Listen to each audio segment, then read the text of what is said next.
Queridas hermanas y hermanos, qué hermoso es enterarnos que una pareja de esposos, como algunos de ustedes, llegan a cumplir 25 o 50 o más años de casados, compartiendo, como lo dicen los votos del matrimonio, la salud y la enfermedad, lo próspero y lo adverso, y sobre todo la fidelidad.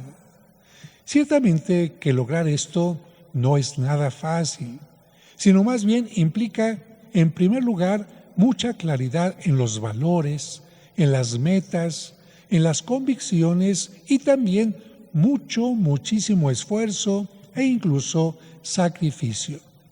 Y en cambio, qué pena nos da que una pareja de enamorados o de recién casados, después de un corto tiempo, tengan que separarse por su egoísmo o bien, lo más delicado, por su infidelidad.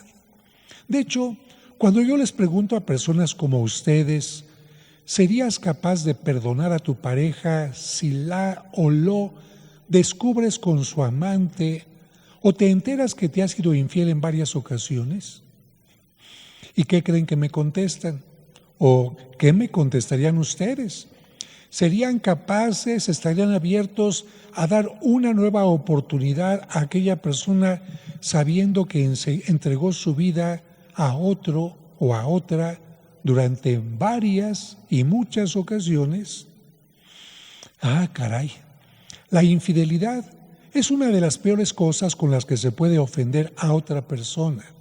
Y no me refiero solo a la infidelidad en el matrimonio, sino también la infidelidad hacia los hijos, la infidelidad hacia los amigos, la infidelidad en los compromisos o en los acuerdos de trabajo. Por esta razón, Dios quiso utilizar este tema de la infidelidad para hablar de la gran diferencia entre su amor al pueblo de Israel y la forma en que el pueblo lamentablemente le respondió, adorando a ídolos, creyendo en otros dioses y ofreciéndoles a esos falsos dioses sacrificios. Y para hablar de esto, Dios utilizó en la Biblia la comparación entre un esposo fiel y una esposa infiel, a la que como consecuencia de su infidelidad la abandona y todos le llaman la desolada.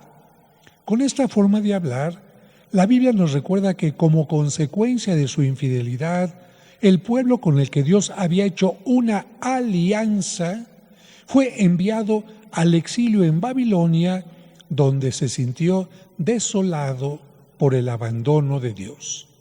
Sin embargo, aquí viene lo interesante. A diferencia de los sentimientos humanos en los que es muy difícil que alguien perdone la infidelidad de su esposo o esposa, Dios, cuando el pueblo se arrepintió de su falta y pidió perdón, lo perdonó. Por eso, en la primera lectura de hoy escuchamos que el profeta le anunció al pueblo que estaba en el exilio: ya no te llamarán abandonada ni a tu tierra desolada. A ti te llamarán mi complacencia y a tu tierra desposada. Porque el Señor se ha complacido en ti y se ha desposado, se ha casado con tu tierra. Como un joven se desposa con una doncella, se desposará contigo tu hacedor. Como el esposo se alegra con la esposa, así se alegrará tu Dios contigo. Esta profecía de Isaías no solo se cumplió cuando Dios permitió que su pueblo regresara a Jerusalén, a la tierra prometida, sino sobre todo cuando el Hijo de Dios vino y se hizo presente en el mundo. Recordemos que la palabra alianza o pacto está presente en la Biblia en varias ocasiones. Por ejemplo, la alianza que Dios hizo con Abraham, de que Dios sería el Dios de su pueblo si el pueblo lo aceptaba como el verdadero Dios. O bien, la alianza que hizo Dios con el pueblo a través de Moisés en el monte Sinaí, en la que el pueblo se comprometía a cumplir los mandamientos y a serle fiel. Alianzas, sin embargo, en las que, como lo sabemos, el pueblo falló. Por esto Cristo diría en la última cena: este es el cáliz de la nueva y eterna alianza. Es decir, que las alianzas anteriores hechas con Abraham, con Moisés, rotas por el pueblo, ya no tendrían valor. Y ahora Cristo haría una nueva y eterna, es decir, que después de esta ya no hay una más, sino esta es eterna, con su pasión y resurrección. Pero en el lenguaje de aquellos tiempos, también el matrimonio era considerado una alianza. Incluso hasta nuestros días el nombre que se les da a las argollas o anillos de boda es alianza. Pues bien, con estos antecedentes que he mencionado, podemos entender por qué en varios pasajes de la Biblia Cristo se presenta como el esposo. Por ejemplo, cuando le preguntan los fariseos en una ocasión, ¿por qué tus apóstoles comen de tal manera?, Él les responde con una frase que puede ser desconcertante si no entendemos el contexto. ¿Qué les dice Jesús? ¿Acaso pueden los invitados a una boda ayunar cuando el esposo está con ellos? También, en una parábola menciona que el reino de los cielos es semejante a un banquete que el Padre ofrece en ocasión de la boda de su Hijo. Como pueden ver, Cristo utiliza la palabra esposo para referirse a Él y anunciar que la promesa de matrimonio definitivo de Dios con su pueblo que había anunciado Isaías se cumple cuando Él viene al mundo. Precisamente por esta razón, el apóstol y evangelista San Juan, después de presentar la escena en la que Cristo inicia su vida pública con el bautismo, inmediatamente nos presenta a Jesucristo manifestándose como el esposo, ¿en dónde? En las bodas de Caná. Pero lo hace de una forma muy particular, porque en aquella boda de Caná, él no era el esposo que se casaba con una mujer de la región. De hecho, él fue invitado a esa boda de uno de sus discípulos. Sin embargo, ¿por qué podemos decir que él se presenta como el esposo? Porque en las bodas el esposo era el encargado de ofrecer el vino, el encargado de que no se acabara y que fuera de la mejor calidad posible. Y de acuerdo a lo que hemos escuchado en el Evangelio, ¿recuerdan qué pasó? Se acabó el vino. ¿Y quién fue el que lo ofreció? Cristo, al convertir el agua en vino en lo que fue su primer milagro. ¿Y se acuerdan qué dijo el mayordomo? Que el vino que se había servido después era el mejor. Pues un punto más. ¿Cuántas veces nos menciona el Evangelio que Cristo ofreció el vino? ¿Cuántas veces nos menciona el Evangelio a Cristo ofreciendo el vino? 2. La primera, en las bodas de Caná que acabamos de escuchar, y la segunda vez en la última cena. Por eso, aunque el vino de Caná fue un vino maravilloso, la primera vez es incomparable con el de la última cena con el que Jesús nos dejó la Eucaristía. Y precisamente así como en las bodas los novios se entregan el cuerpo como signo máximo de amor, también en la última cena Cristo entregó su cuerpo en el pan para indicar que al día siguiente, viernes, estaría entregando su cuerpo en la cruz como el máximo acto de amor. Y mientras celebraba la cena dijo: esta es la nueva y eterna alianza. Cristo como esposo que se estaba desposando con su nuevo pueblo que es la iglesia, en una alianza eterna que celebramos cada vez que realizamos la Santa Misa que Él instituyó. Fíjense qué interesante, todavía en los rituales judíos, después de que los novios toman del vino de la boda, ¿qué se hace con la copa? La tiran al suelo, la pisan, la rompen, para decirle el novio a la novia: no voy a volver a tomar vino con ninguna otra mujer.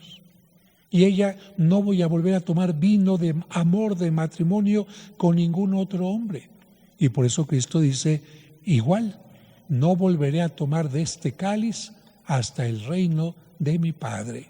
Quiere decir que es una alianza totalmente eterna la que hace con su pueblo. Por otra parte, Hoy también nos acercamos a la Virgen María porque en el Evangelio de este domingo descubrimos a Jesús que participa en las fiestas de la comunidad, que asiste con María, su madre, ella era la que estaba invitada, y él asiste con sus discípulos a una boda en la que parece que todo se desarrolla bien hasta que falta el vino. ¿Qué es lo que pasó? Quizá los anfitriones hicieron mal el cálculo de los invitados o no se imaginaban que eran tan queridos que vendría mucha gente a brindar por ellos.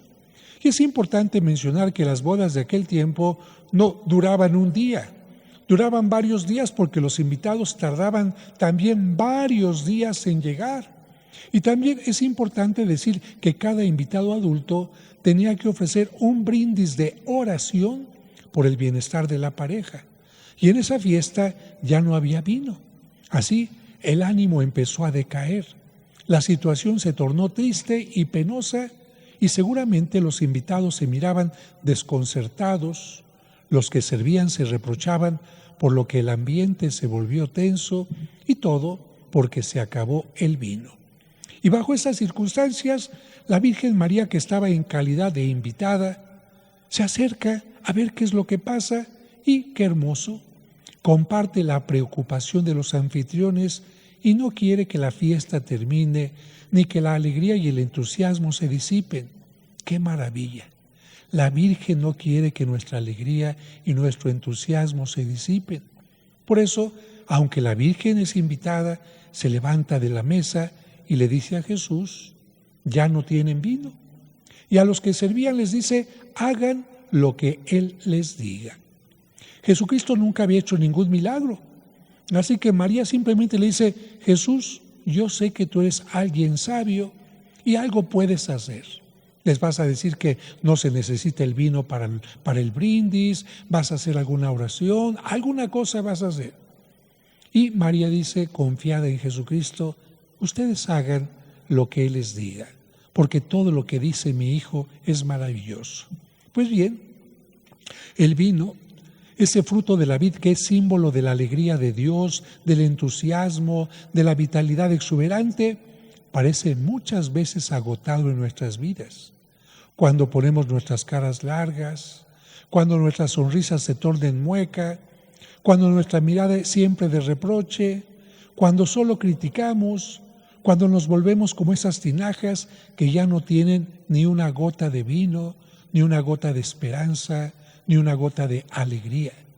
Y afortunadamente, Jesús, impulsado por María, su madre, se compadece ante la penosa carencia en aquella boda y por el amor a la Virgen María, su madre, porque todos los hijos queremos tener contentas a nuestras madres, dice a los que servían, llenen de agua esas tinajas, llenen de agua esas tinajas.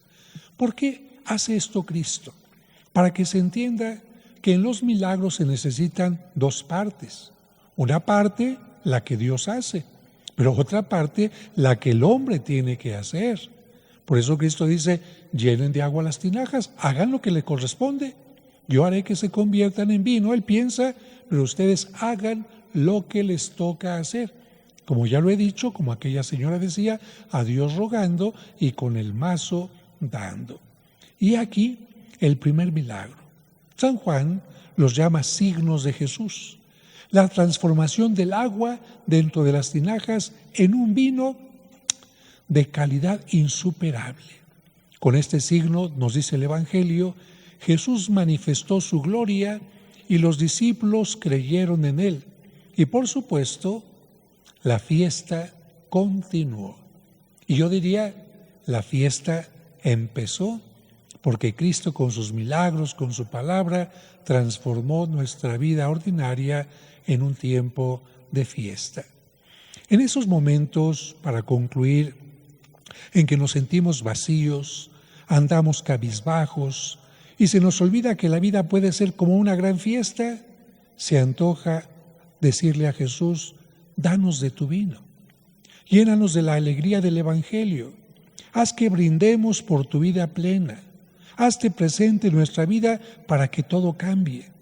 Seamos como la esposa En la Biblia, acuérdense lo que significa la esposa, el pueblo de Israel, cada uno de nosotros, seamos como la esposa fiel al esposo, como María que siempre fue fiel a Dios, y pidámosle a María para que también interceda por nosotros ante su Hijo. Y concluyó con esta palabra. Cuando alguien dice, ay, es que ¿por qué le piden a María que haga alguna petición a Dios de algún milagro? Decimos, pues mira, nosotros aprendemos del Evangelio. Jesucristo quizás no hubiera hecho el milagro que hizo si su madre no se lo hubiera pedido.